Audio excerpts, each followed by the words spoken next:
A Hat Full of Sky. A Hat Full of Sky by Terry Pratchett is a fantasy novel about a girl who is learning her place as a witch. Early in the novel, Tiffany Aching leaves her home in the Chalk Country, based on England's Chalk Country, to act as an apprentice and maid for the elderly witch Miss Level. Her former teacher, Miss Tick, who is also a witch, escorts her to the town of Two Shirts. While waiting for Miss Level to arrive, they are attacked by a Yver. The Yver cannot be killed or seen and it takes over your mind. The encounter is only for a few seconds, and then the Yver leaves, but it gives Tiffany and Miss Tick a fright. Miss Level comes along on a broomstick and takes Tiffany to her cottage in the mountains. After settling in, Tiffany discovers that Miss Level has two bodies and she has a spirit named Oswald who cleans her house. After settling into the cottage, Tiffany goes to a group of apprentice witches her age with Petulia.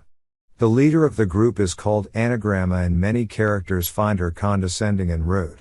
Tiffany leaves the group upset after telling them about her imaginary hat. While in her room at the cottage, the Yver finds her and takes over her body and mind. At first Tiffany doesn't realize what has happened, but when she does, it is too late for her to take action. The Yver, as Tiffany, causes chaos, steals Mr. Weevil's money and causes Anagramma to fear her. Upon arrival at the cottage, the Yver kills one of Miss Level's bodies. Rob Anybody, who is one of the Nak-Mak Feegle, which are fairies that are very loyal to Tiffany after she previously helped them, goes into Tiffany's mind along with some of his friends to try to fight the Yver out of her mind. They decide that smells from her past will bring forth the actual Tiffany and she will be able to break free. With the help of the Nak-Mak Feegle, Tiffany fights the Yver out of her mind, but she is still left with the memories of previous victims of the Yver. Mr. Weevil discovers that Tiffany stole his money, but the Feegles put gold in place of the copper he had saved up.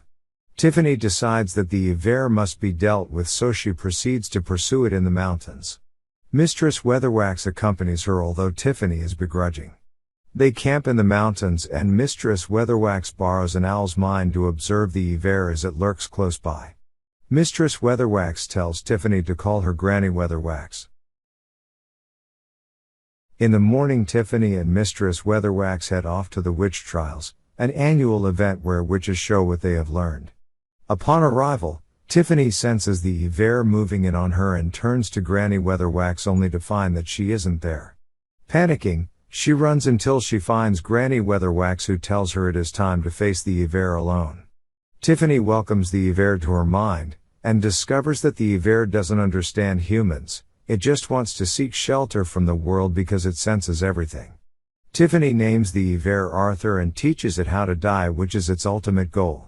She shows it the way across the desert to death. As she turns to exit the world of death, she finds that the door she entered has disappeared. Turning back around, death confronts her, but she is rescued by Granny Weatherwax. Granny Weatherwax gives Tiffany her hat, but she returns it because she wants to make her own. The novel ends on Tiffany returning to the Chalk to take the place of her dead grandmother as the witch of the land. She decides to make her hat out of the sky.